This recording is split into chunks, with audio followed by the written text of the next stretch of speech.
حضور نبی کریم صلی اللہ علیہ وآلہ وسلم نے ایک مرتبہ جبریل علیہ السلام سے پوچھا، اے جبریل علیہ السلام، کبھی تمہیں آسمان سے مشقت کے ساتھ بڑی جلدی اور فوراً بھی زمین پر اترنا پڑا ہے؟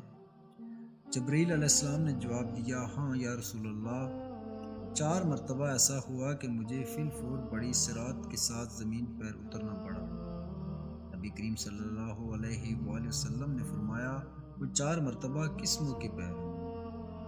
جبریل علیہ السلام نے عرض کیا، ایک تو جب حضرت ابراہیم علیہ السلام کو آگ میں ڈالا گیا تو میں اس وقت عرش الہی کے نیچے تھا۔ مجھے حکم ہوا کہ جبرائیل خلیل کے آگ میں پہنچنے سے پہلے فوراً میرے خلیل کے پاس پہنچو۔ چنانچہ میں بڑی سرعت کے ساتھ فوراً خلیل کے پاس پہنچا۔ دوسری بار جب حضرت اسماعیل علیہ السلام کی گردن اتھر پر چھری رکھ دی گئی تو مجھے حکم ہوا کہ چھری چلنے سے پہلے ہی زمین پر پہنچوں اور چھری کو الٹا دوں۔ چنانچہ میں نے چھری چلنے سے پہلے ہی زمین پر پہنچ کر چھری کو چلنے نہ دیا۔ تیسری مرتبہ جب حضرت یوسف علیہ السلام کو کنویں کی تہہ تک پہنچنے سے پہلے زمین پر پہنچوں اور کنویں سے ایک پتھر نکال کر حضرت یوسف علیہ السلام کو اس پتھر پر بآرام بٹھا دوں۔ چنانچہ میں نے ایسا ہی کیا۔ اور چوتھی مرتبہ یا رسول اللہ صلی اللہ علیہ وآلہ وسلم، جب کہ کافروں نے حضور پاک صلی اللہ علیہ وسلم کا دندان مبارک شہید کیا تو مجھے حکم الہی ہوا کہ میں فوراً زمین پر پہنچوں اور نبی پاک صلی اللہ علیہ وآلہ وسلم کے دندان مبارک کا خون زمین پر نہ گرنے دوں، اور زمین پر گرنے سے پہلے ہی میں وہ خون مبارک اپنے ہاتھوں میں لے لوں۔ یا رسول اللہ، خدا نے مجھے فرمایا تھا، جبرائیل، اگر میرے محبوب صلی اللہ علیہ وآلہ وسلم کا یہ خون زمین پر گر گیا تو قیامت تک زمین میں سے نہ کوئی سبزی اگے گی اور نہ کوئی درخت۔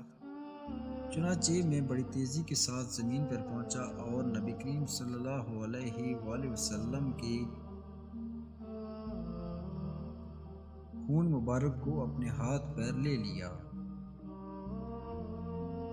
حضرت حارث بن حضرج بیان کرتے ہیں کہ میرے والد نے کہا کہ رسول اللہ صلی اللہ علیہ وآلہ وسلم نے فرمایا، میں نے ملک الموت کو ایک انصاری کے سرخانے بیٹھا ہوا دیکھا تو کہا کہ اے ملک الموت، میرے صحابی کے ساتھ نرمی کرنا، یہ مومن ہے۔ ملک الموت نے عرض کیا، آپ خوش ہیں، اپنی آنکھیں ٹھنڈی رکھیں، کیونکہ میں ہر مومن کے ساتھ نرمی کرتا ہوں۔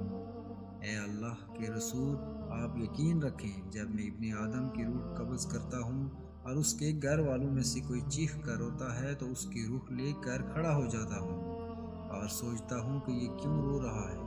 اللہ کی قسم، ہم نے اس پر کوئی ظلم نہیں کیا، نہ ہی وقت سے پہلے اس کی روح قبض کی۔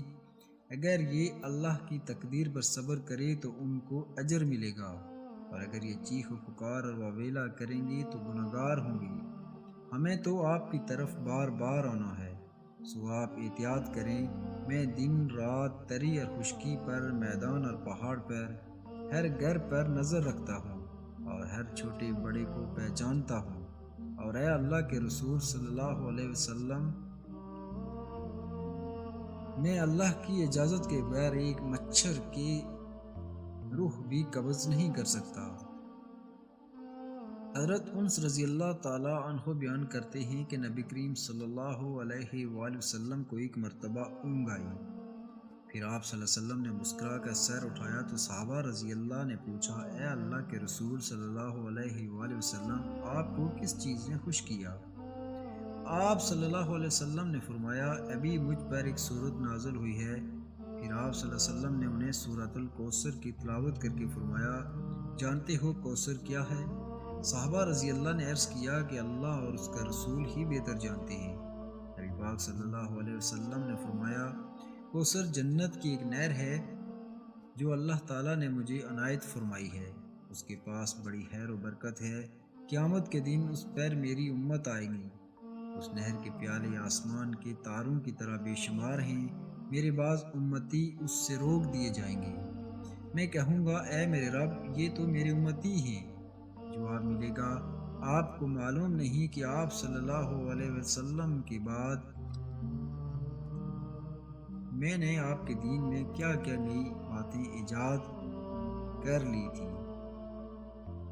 حضرت ابو ہریرہ رضی اللہ تعالیٰ عنہ سے روایت ہے، رسول اللہ صلی اللہ علیہ وآلہ وسلم نے فرمایا، جس آدمی پر بھی اپنے بھائی یعنی دوسرے مسلمان کا اس کی عزت و آبرو سے متعلق یا کسی اور چیز کے متعلق کوئی حق ہو، یعنی اس کی بے عزتی کر کے یا کوئی اور زیادتی کر کے اس پر ظلم کیا ہو، اس کو چاہیے کہ آج ہی دنیا میں اس کا ازالہ کر کے حق ادا کر دے، قبل اس کے کہ وہ دن آ جائے جس میں ازالہ کے لیے کسی کے پاس دینار و درہم نہیں ہوں گے، اور ازالہ کے لیے اس کی نیکیاں لے کر مظلوم کو دے دی جائیں گی۔ اگر اس کی نیکیاں نہیں ہوں گی تو حقدار کی برائیاں لے کر اس پر لاد دی جائیں گی۔ حضرت عبداللہ بن عمرو بن عاص رضی اللہ تعالیٰ عنہ سے روایت ہے کہ نبی کریم صلی اللہ علیہ وسلم نے فرمایا، مسلمان وہ ہے جس کی زبان اور ہاتھ سے دوسرے مسلمان محفوظ رہیں، اور مہاجر وہ ہے جو اللہ کی منع کی ہوئی چیزوں کو چھوڑ دے۔ حضرت عبداللہ بن عمر رضی اللہ تعالیٰ فرماتے ہیں کہ ایک مرتبہ ایک شخص مدینہ میں وفات ہوئی۔ حضرت عبداللہ بن عمر رضی اللہ فرماتے ہیں کہ ایک مرتبہ ایک شخص کی مدینہ میں وفات ہوئی جو مدینہ میں ہی پیدا ہوا تھا۔ چنانچہ رسول اللہ صلی اللہ علیہ وآلہ وسلم نے اس کی نماز جنازہ پڑھی اور فرمایا، کاش یہ کہیں اور مرتا۔ لوگوں نے عرض کیا، کیوں یا رسول اللہ؟ فرمایا، جو شخص اپنے وطن کے علاوہ کہیں اور مرتا ہے تو اسے جنت میں اس کی پیدائش کی جگہ سے لے کر موت کی جگہ تک کے برابر جگہ دی جاتی ہے۔ نبی کریم صلی اللہ علیہ وآلہ وسلم نے ارشاد فرمایا، ہر انسان کو قیامت کے دن اسی حالت میں اٹھایا جائے گا جس حالت میں اس کو موت آئی تھی۔ رسول اللہ صلی اللہ علیہ وآلہ وسلم نے فرمایا، ایک درخت ایسا بھی ہے جس پر کبھی خزاں نہیں آتی، مسلمان کو اس درخت سے تشبیہ دی جا سکتی ہے، بتاؤ بھلا وہ کون سا درخت ہے؟ یہ سن کر صحابہ کرام رضی اللہ تعالیٰ کے خیالات جنگل کے مختلف درختوں کی طرف گئے۔ حضرت عبداللہ بن عمر رضی اللہ کہتے ہیں، میرے دل میں آیا کہ وہ کھجور کا درخت ہو سکتا ہے، مگر میں مجلس میں کم عمر ہونے کی وجہ سے کچھ کہتے ہوئے شرما گیا۔ پھر صحابہ کرام رضی اللہ تعالیٰ نے عرض کیا، یا رسول اللہ آپ ہی بتا دیں وہ کون سا درخت ہے؟ آپ صلی اللہ علیہ وسلم نے فرمایا، وہ کھجور کا درخت ہے۔ طوفان نوح گزر جانے کے بعد جب حضرت نوح علیہ السلام کی کشتی جودی پہاڑ پر پہنچ کر ٹھہر گئی تو حضرت نوح علیہ السلام نے روئے زمین کی خبر لانے کے لیے کوے کو بھیجا تو وہ ایک مردار دیکھ کر اس پر گر پڑا اور واپس نہیں آیا، تو آپ نے اس پر لعنت فرما دی اور اس کے لیے بد دعا فرما دی کہ وہ ہمیشہ خوف میں ہی مبتلا رہی۔ چنانچہ کوے کو حل و حرم میں کہیں بھی پناہ نہیں ہے۔